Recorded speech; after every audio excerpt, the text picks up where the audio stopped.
You know, a lot of black folks, we get the fancy jobs, we get the, corporate sponsors, we get the DEI money or whatever it is, right? And we don't, and we forget that the person that has the power to feed you also has the power to starve you, right? And so then when they cut it, when they cut the job, the good job, when they cut the DEI money, when they cut, when the political party's not happy with you anymore and they cut your funding, we freak out and we go into this extreme financial anxiety and this economic stress and this woe is me, it's so hard being black, when really there was another path for you to achieve real power.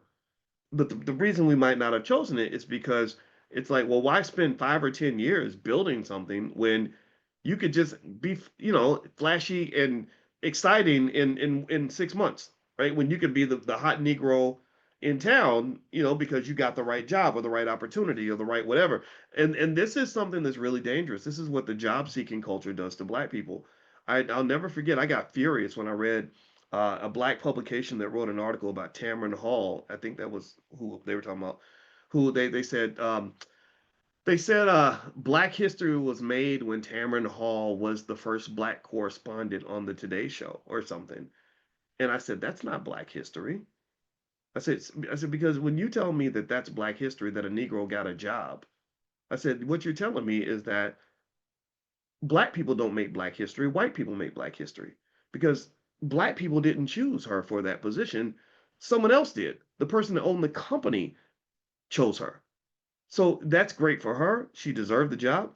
That's great for them. Maybe it's white history, but that's not black history. Black history is not built by people who simply got propped up. You know, the puppet doesn't have any power. The puppet master has the power. So, or the proximity to power is not real power. Like this lamp I have appears to be powerful. It's very bright. It's very shiny. You can see it, right? It'll damn near blind you if you stare at it for too long. But this lamp does not have any power. This lamp is plugged into the actual power source. So one of the things that I think constantly cripples us as a community is that we don't even understand what power looks like. 9 times out of 10, there is no substitute for the acquisition of real power. There is no substitute for the time it takes to build something. You build an institution that's very different from running an institution. You might be picked where they pick you up like this freaking Bucky's doll, and they pick you up and they prop you on top of the institution, and you're the big shiny Negro on top of the institution, and you say, "Look at how much power I have." You don't have any power. The people that put you in that position are the ones who have power. They're just letting you borrow their power. You're the manager of the company. You're not the owner of the company. Do we understand the difference? Like, there's a difference between the two. So the shortcut may seem to be the one that works the most. And I love Bucky's, by the way. My mama loved Bucky's. So, and I have the Bucky's. When I miss my mama, I hug the Bucky's doll. My mama always had a smile like Bucky's. So that's why it reminds me of my mama. All right. So let me put Bucky over here because he didn't ask to be brought up in all this drama. He's like, man, what you got me? Put me on. Did you get my permission before you put me on TV?